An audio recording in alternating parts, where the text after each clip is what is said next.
16th of May, Rabbi Furst, Ruth.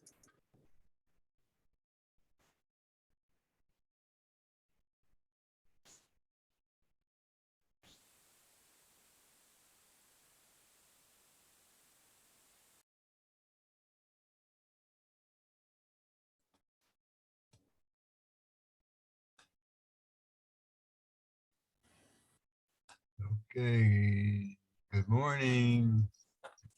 Good morning, Larry. And good morning to Lou, if you can hear us. He's in incognito. Uh-huh. No, because he's basically a shy person, you know that. Maybe.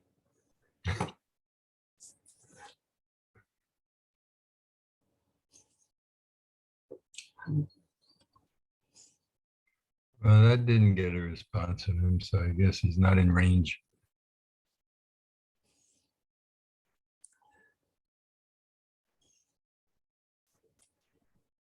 Here's our Kohen. Good morning.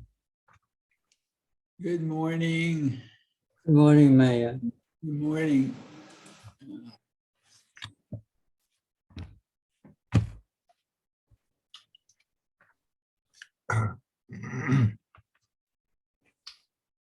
Well,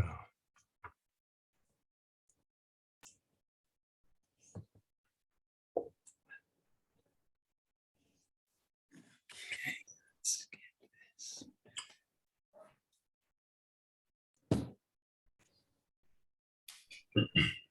Good morning. good morning. Hi, good morning, Lou.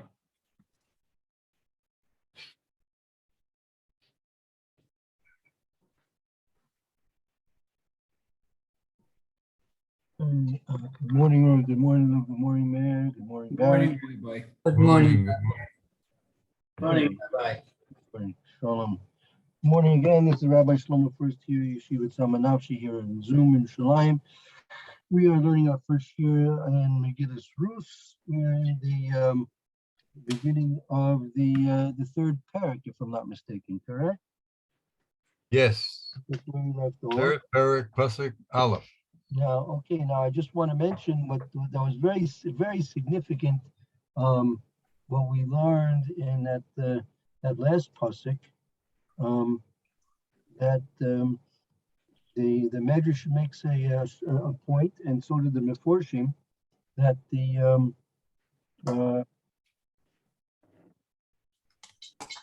pasuk that mentions that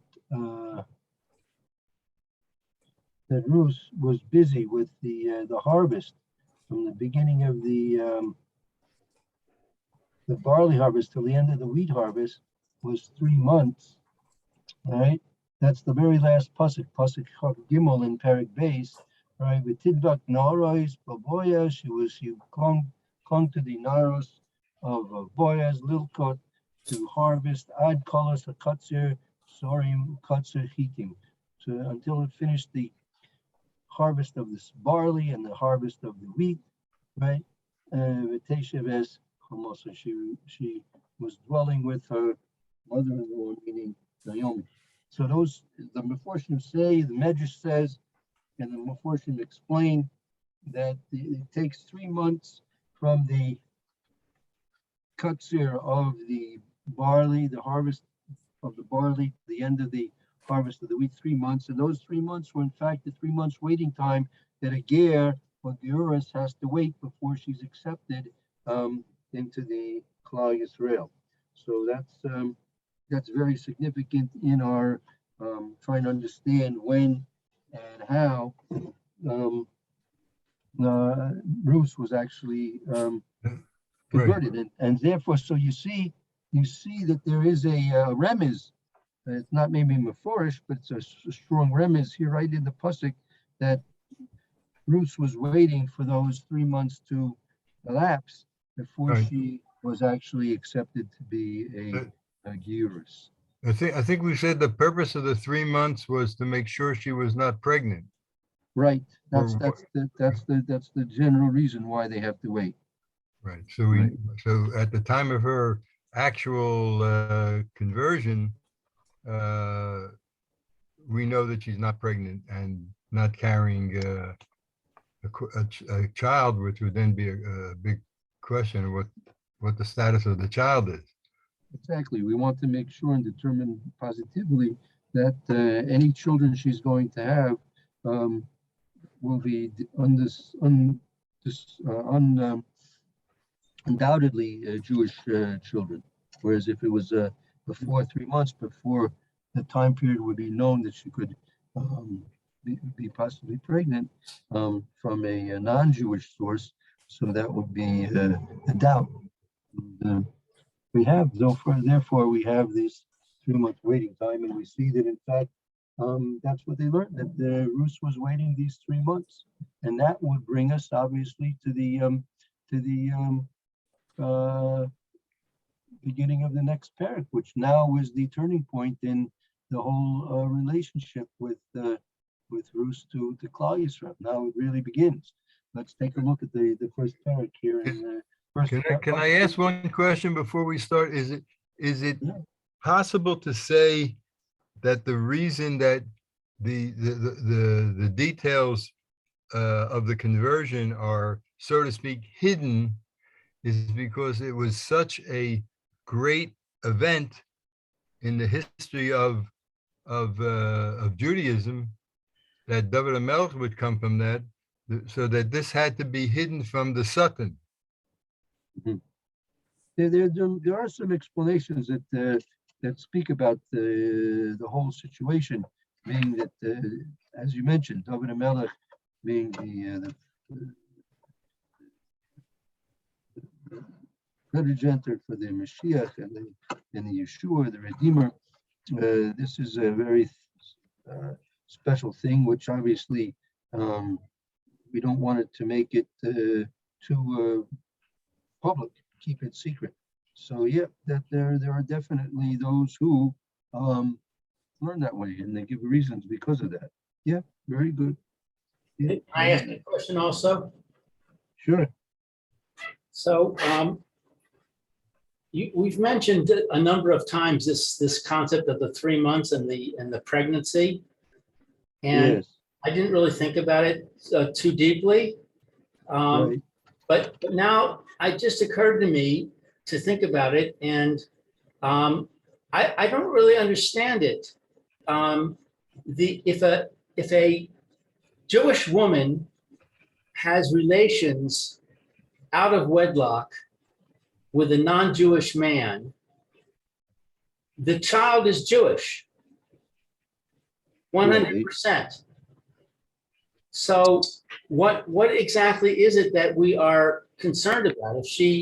If she was pregnant, so what? If the child is born after the conversion completes, then the child is Jewish. No, the source of the child's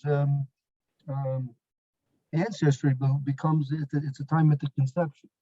It's a what? At the time of the conception, it was conceived by at the time when she was a non-Jew, right? So her conception was was non-Jewish, because in this case, Ruth herself, which would be a non-Jewess at the time. It's the time of conception that determines the Jewishness of the child. Yeah, there's discussion about that, but the way we are prosecuting it, that the time of the conception is what, because it's the birth is not that so significant. It's conception. When he was conceived, she was not Jewish at the time of the conception. I see. Yeah, there are good ones that go into the details on this point. Whether it's the conception or whether it's the but for example, also a woman gets a divorce, right? So she shouldn't remarry. She shouldn't remarry until after 3 months to make sure she's not pregnant from the first husband. Right? That you want Right. to make sure That's to avoid a doubt as to the who the father is, right? Right.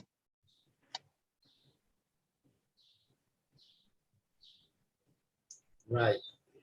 Yeah. Okay. Good. Okay, so now let's take a look at the first pasuk here. Okay. Yeah, who would like to read? Who's going to read? I read yesterday, if someone would like to read. Yeah, I'd like to read, please. Go ahead, Luke. So all yours if unless anyone else wants to read.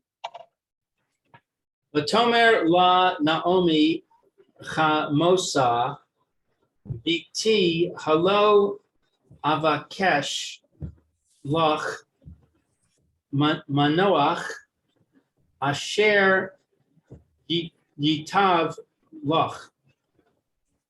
And Naomi, her mother-in-law, said to her, my daughter, I shall not seek for you that which brings contentment. Oh, should I not? Should I not seek for you that which brings contentment so that it will be good for you? Oh, right. So what's this a reference to here? I don't understand what's Naomi intimating over here. She's trying to arrange a future for her daughter-in-law. So it looks like things are pretty good up till now. No, what's Naomi trying to improve over the general situation? Well, they're two single ladies, and they're basically living almost in poverty. They're depending upon gathering food, etc. And she's working, she's given the benefits of a poor person collecting in the field, etc. So Naomi wants to provide her, a more secure future, a husband. Didn't want life insurance instead. Yeah, well, they didn't have credit cards in those days, so at least she could have a husband, Uh-huh. and a Okay. wealthy husband. Well, look, it's going to turn out that. An implication that she's saying she has an obligation. What do you mean? Who has an obligation to who? Naomi has an obligation to Ruth. She's saying, I mean, the way she's phrasing it with this halo avakesh, in the negative, is it not my obligation that I should do this? That I should be a shadchan for you? All right. Right, she loves her like a daughter.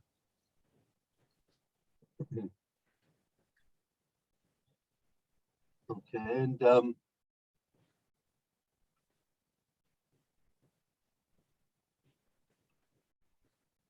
she was thinking of, you think Naomi was thinking of Boaz all along now? It would seem so from the commentary. My commentary says both women had correctly surmised that Ruth found favor in the eyes of Boaz, who had recognized in her the woman from whom the line of David would come.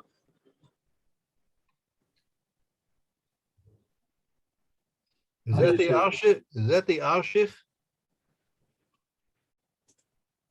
It's the Me'am Loaz. Yeah, he's quoting the Alshif, I think. The Alshik, right? The Alshik says, right? He says, "Who didn't?" The Alshik explains here that exactly as we were learning here. He said, "The Alshik." I'm reading the Alshik. Says, "After the time of the harvest of the wheat had come to an end, that nishlamo shlosh chadashim legiras yisdara b'derech."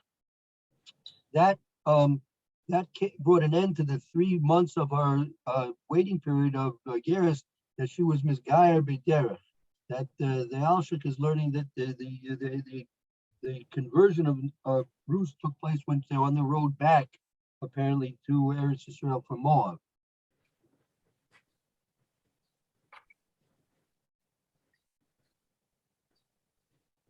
Right. So now at this point, now she can seek somebody to give her, right, security. There's a further comment here which seems to indicate that that they were struggling with the question of who takes the initiative, since Boaz had not taken the initiative to court Ruth. The question is, should Naomi step in and take the initiative, or should it be up to Boaz? And she decided that she should step in and take the initiative. Okay. Well, Yeah, well, but it looks like they were, she wasn't really giving Boaz a chance. That was the day that they finally finished this whole big harvest.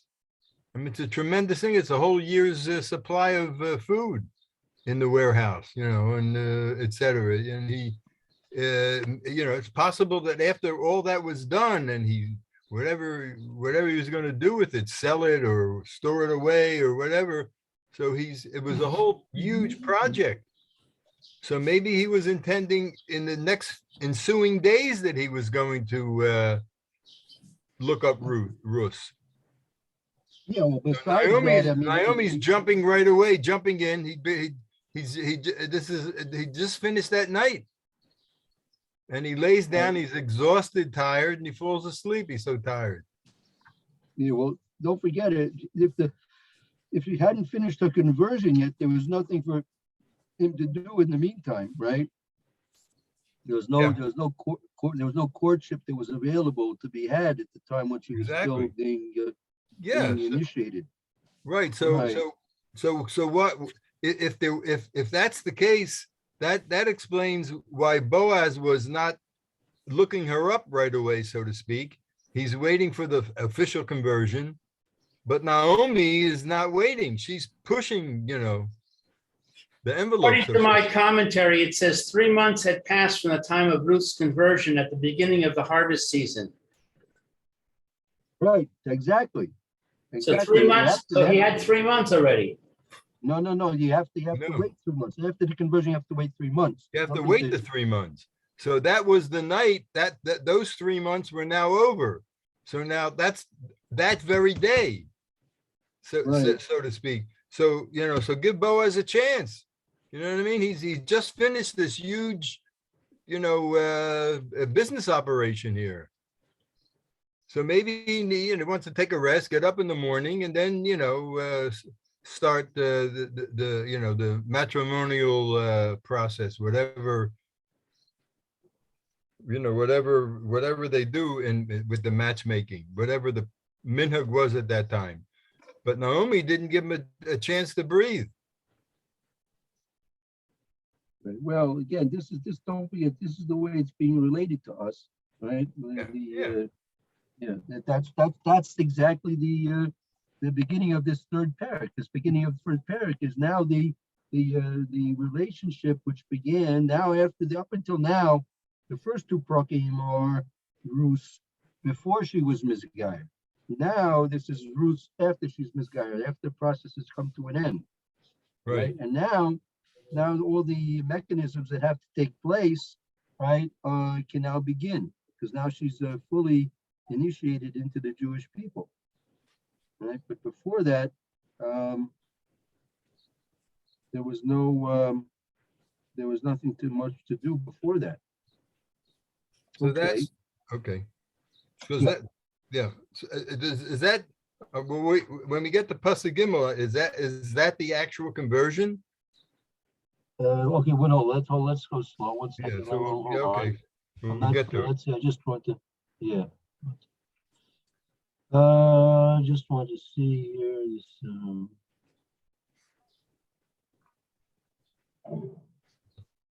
Right, okay. Yeah, good. Let's go back and see the next pasuk. Pasuk base. Vata halo Boaz modat tanu asher hayis es naarosav hine hu zoreh es gorez hasorim halayla. And now, is it not the case that there is Boaz, who is connected to us, that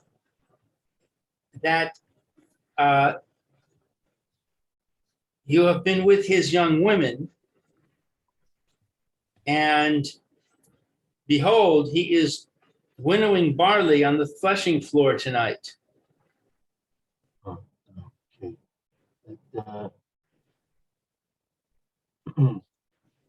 No, that itself is a little bit needs a bit of explanation, maybe. That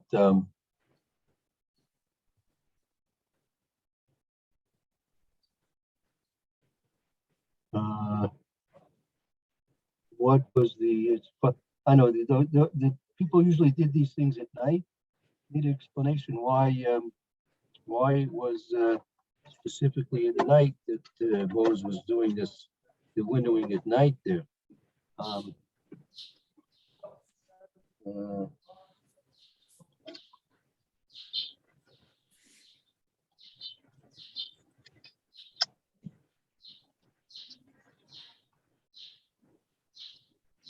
Mhm.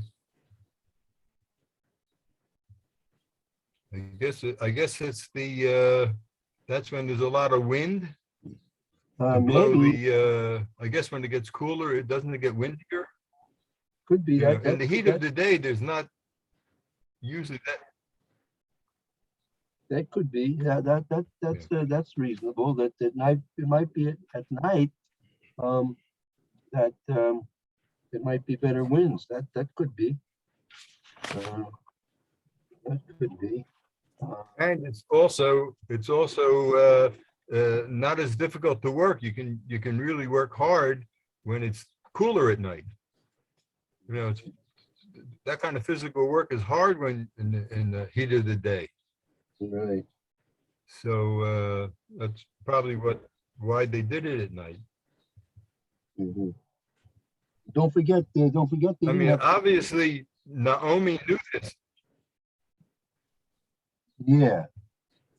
Right. But don't forget. They didn't have floodlights. You know, it would be, unless it was a full moon or something like that. It'd probably be dark. No.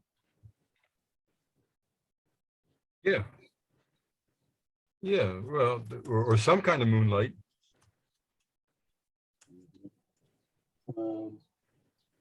But I mean, it's not a it's not a type of labor where you need a lot of light, because you're just, you know, you're winding, you're throwing the grain up and the wind takes it away. So you don't need very clear light, so to speak, like you would if you were writing a sefer. Right.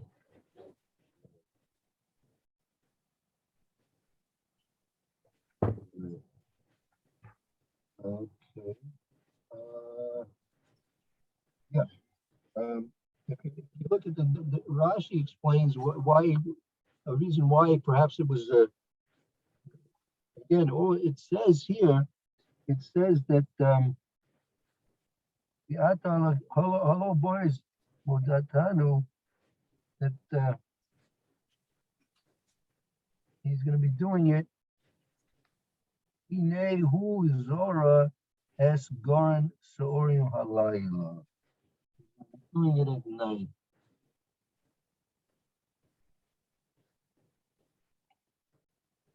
At night. So Rashi gives an explanation because there were Genavim. You had to guard his field from the thieves. Yeah. Mhm.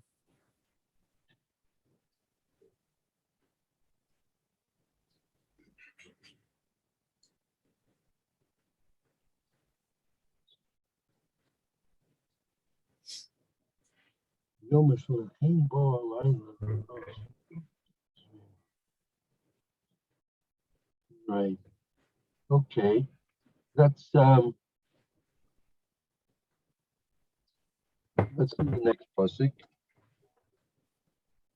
V'rachatzta v'sachta v'samta shemeloseich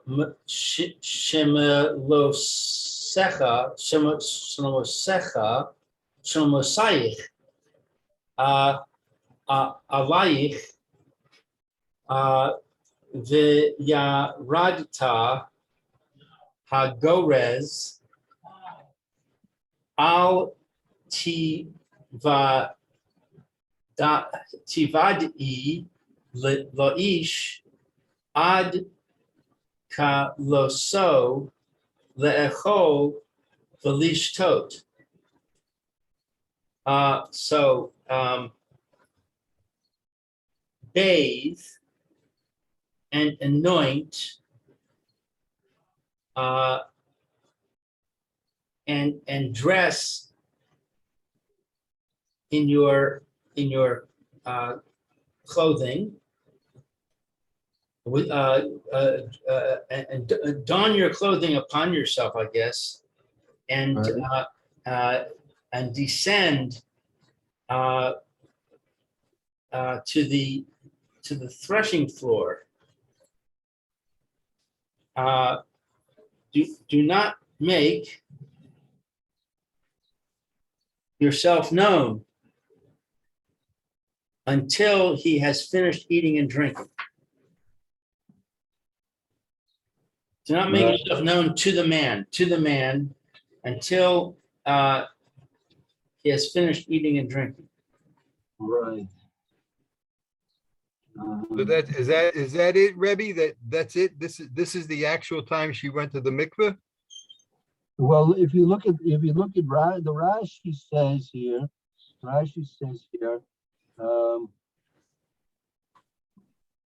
It's that if you suck on it, it'll become gum. You could have it.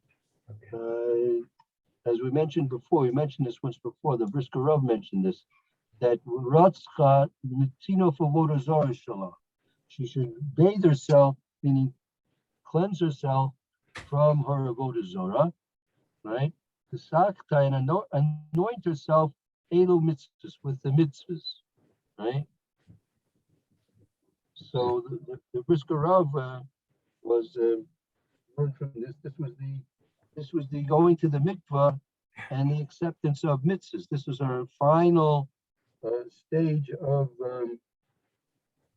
Conversion. yes, exactly, right. Yeah. This is what That makes after, that.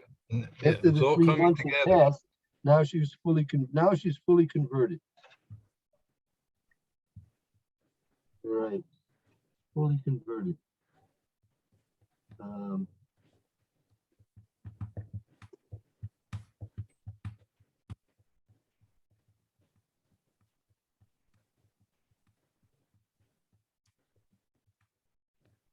Right. Okay. So Naomi didn't waste a minute.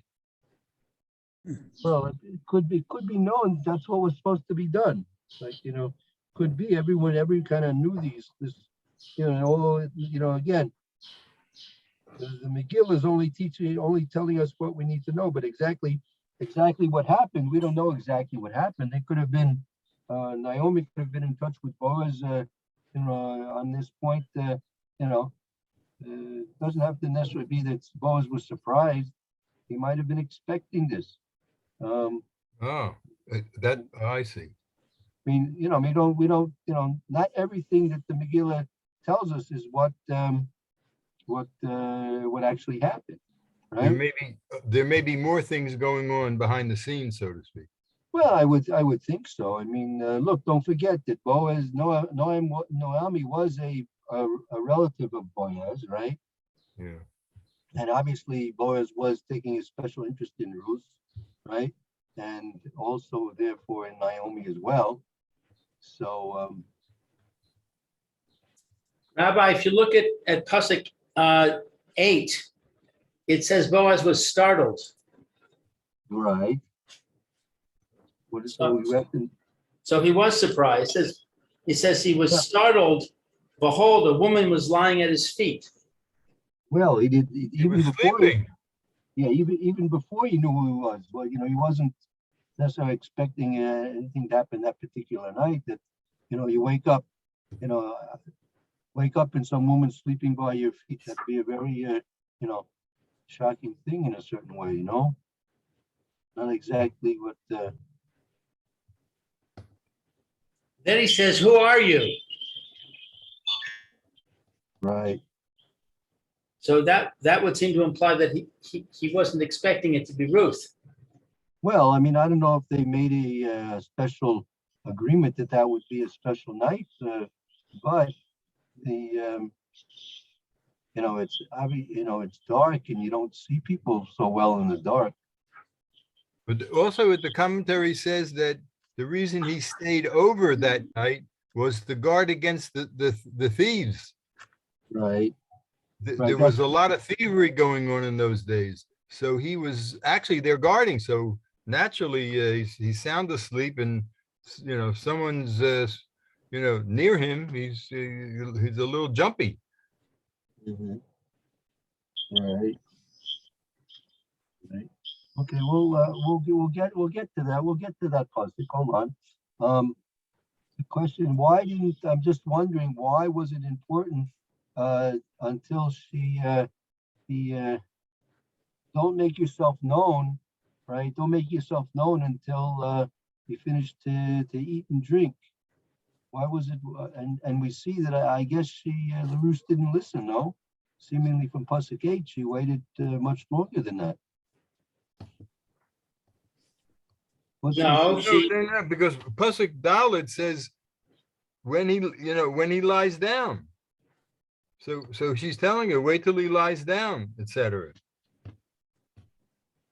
Right? That's part of the plan. Not only just finish eating, drinking, but also you got to wait till he lies down, falls asleep. and in 6 it says that she did everything that her mother-in-law commanded her. And she better. So let's see. The Alshik says over here, showing you.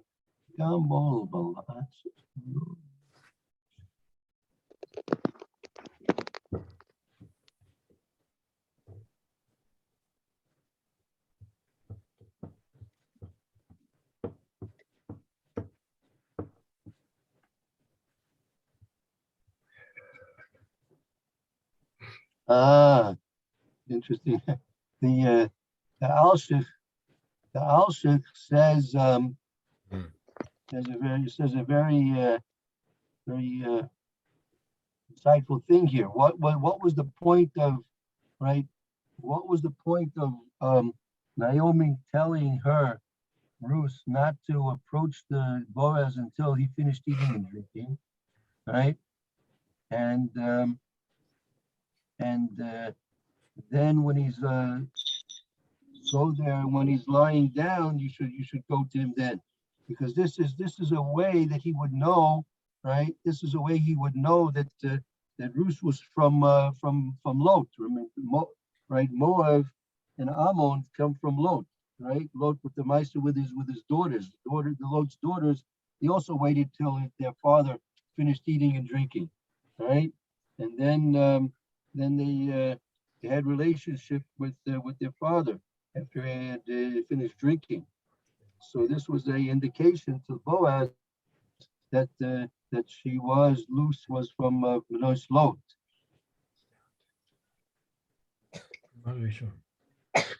And why is that important? Right, because again, she wanted to make sure that Boaz would be able to identify Ruth as being Ruth, the one who was coming from Moab.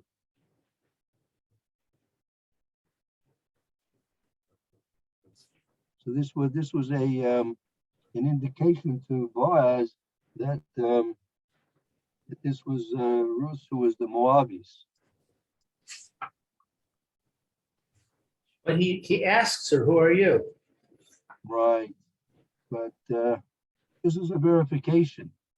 We'll see first. We'll have to see when we get to that puzzle. We'll see what his intention of asking was.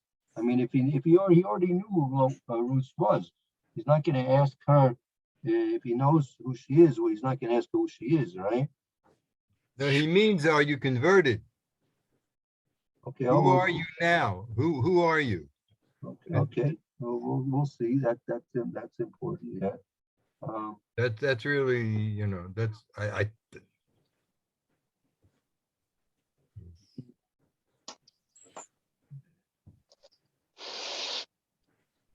but still okay. But still, it still leaves the question. I mean, maybe it's because our generation, you know, behaves differently, but it isn't it like a questionable that the single lady should go sneaking around at night and laying down next to you know, an unmarried man, and et cetera, et cetera. I mean, it's like it's very questionable behavior. Why not invite Boaz for dinner?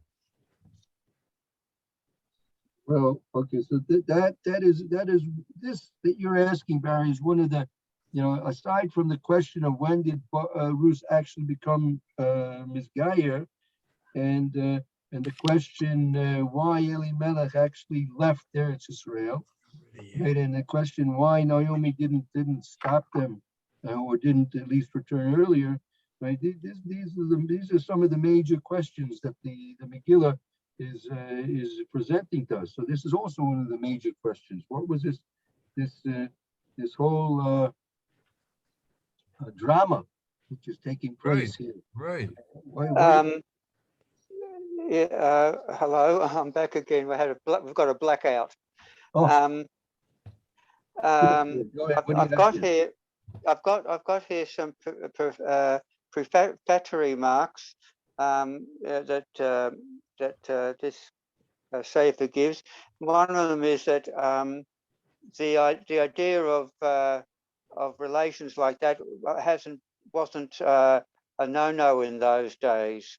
At that time, it was still okay to have relations like that. It says here, when reading this chapter, we must attempt to approach it by comprehending fully the purity and innocence with which the sages, in the context of biblical times, understood the episode of being fully Leshem Shemayim. Two women sacrificed themselves for the sake of the tribe of Judah, declares the Yalkut Shimoni, Tamar and Ruth. During the harvest, while Ruth spent her time gleaning in Boaz's field and had at least limited access to him, Naomi dreams and hopes that Boaz would bestir himself and redeem Ruth, Later today. thus perpetuating Malcolm's memory. Sorry, I can't hear. What? I hear you. Yeah, go ahead, Roy. We hear you very well. Oh, sorry, I couldn't. The sound went off. All right. But now the harvest was over and Boaz wasn't doing things, wasn't making any move.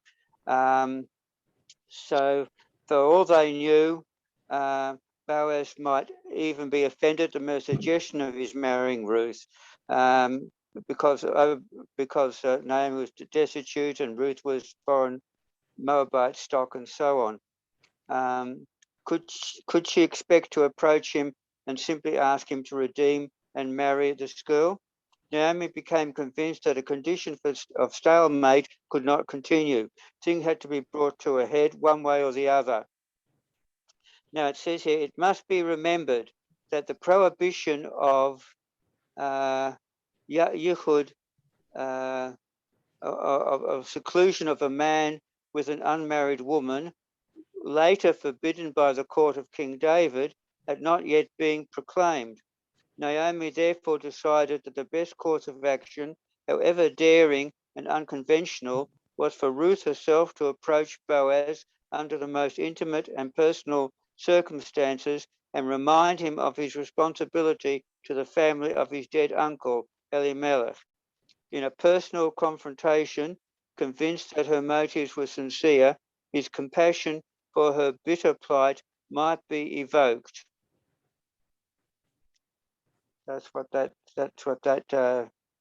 those remarks say. He said we should approach this chapter with that in mind. Yeah, definitely so. Because that's the whole question. How could this take place? So number one, so it's true. It's that the Isser Yichud, right, wasn't a common law for several generations to come yet. Nevertheless, I'm sure tzaddikim, like the status of Boaz, would not do that anyway, even though it may not be common law yet.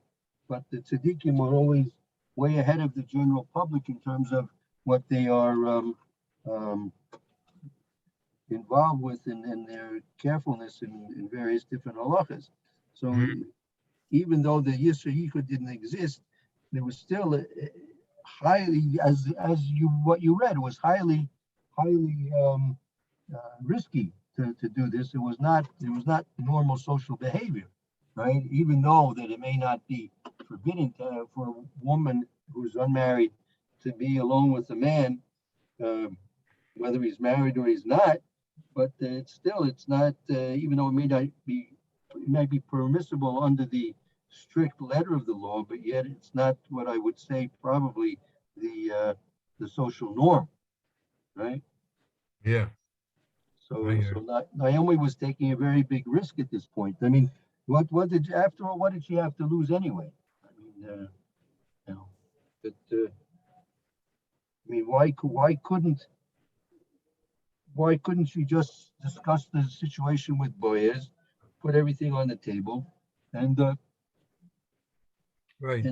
leave things at that? Why did you think there would be more of a chance that Boaz would have more Rahmanis if Ruth was the one to petition this for herself?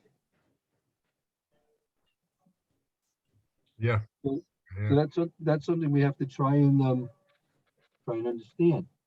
But, Is it fair to say that the whole event of the famine which drove Elimelech to Moab all was for the purpose of bringing Ruth back? well, I mean, Yeah. whenever a Kadosh Baruch Hu does something, right? There's always many different reasons why Hashem is doing it. Meaning, the famine was brought upon Klal Yisrael. A lot of people suffered because of the famine, right? I'm sure life was not easy during those years of famine, right? Yeah. That you just didn't go online in those days and order fresh bread from Spain. If you didn't have it, you didn't have it. Nowadays you can order and get food from anywhere in the world, and it'll be there within a half a day if you want to pay enough money for it. But Hashem does tremendous things with the whole world for the sake of Klal Yisrael. We mentioned this when we were learning the Parshas of Shavua, if you remember, with Yosef, right? Yeah. For the fact that Avraham Avinu, Yitzchak Avinu, and Yaakov Avinu, they were promised Eretz Yisrael, and a way for the Klal Yisrael to become fit for receiving Eretz Yisrael was that they had to be sent to Mitzrayim. So in order to send the Klal Yisrael to Mitzrayim, that means basically Yaakov and his sons, his children, his family. So Yosef had to be sold as a slave to Mitzrayim. And it wasn't enough that Joseph was sold as a slave to Mitzrayim. He had to also become the Mishnah Melech. He had to become the second in command of Egypt. And Egypt, not only that, had to become the most powerful kingdom in the world at the time. And how did that happen? Because the Kadosh Baruch Hu made a famine, right? He gave 7 years of plenty, and there was supposed to be 7 years of famine, and there were in fact only 2+ years of famine. But the Kadosh Baruch Hu caused the whole world to become famine because of the sake of Klal Yisrael. In order to do what Hashem wanted to do with Klal Yisrael, the whole world had to suffer from famine. Now you see what Kadosh Baruch Hu was willing to do for Klal Yisrael. Yeah, wow. So it's true what you mentioned, Barry. If to set up this situation, right? Kadosh Baruch Hu made famine, and Elimelech had to leave, and then his 2 sons had to marry, and one of them happened to marry Ruth, and the son had to die, and then she had to decide to convert, right? But these are the wisdoms of the Kadosh Baruch Hu that does these things. He understands there's obviously many factors why Hashem does this, does that, and we're just seeing as the Megillah shows. I mean, all the Megillahs are that way. I mean, we should look, just like when you learn the Megillah's Ruth, similarly to Megillah's Esther, for example, right? So you know that the Megillah's Esther is speaking about many different events in history that were done through not open miracles, but subtle, hidden miracles. So likewise, Megillah's Ruth is also filled with those many subtle, hidden miracles that were not open miracles, but nevertheless miracles in and of themselves. Yeah. But yeah. Wow. Okay. So let's see. Maybe we'll just review this last pasuk tomorrow. That Gimel. Yeah, we'll start. I want to review Gimel tomorrow, right? And because this is a pivotal pasuk in the whole of the Megillah's Ruth. And in the meantime, we'll take a short break, and then we'll pick up learning Mr. Brewer in a few minutes. And Roy, thank you for those comments that they put down there at the beginning. Roy, could you show me that the cover for that Sefer again that you quoted from? Yeah, that was.